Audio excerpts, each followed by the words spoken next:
ए नबी, लोग तुमसे पूछते हैं कि अल्लाह की राह में किस तरह का माल खर्च करें।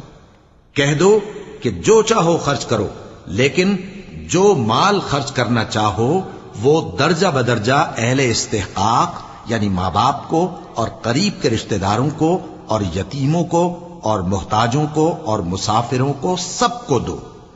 और जो भलाई तुम करोगे अल्लाह उसको जानता है। मुसलमानों, तुम पर अल्लाह के रस्ते में लड़ना फर्ज कर दिया गया है और वो तुम्हें नागवार तो होगा, मगर अजब नहीं कि एक चीज तुमको बुरी लगे और वो तुम्हारे हक में भली हो, और अजब नहीं कि एक चीज तुमको भली लगे और वो तुम्हारे लिए मुजिर हो। और इन बातों को अल्लाह ही बेहतर जानता है और तुम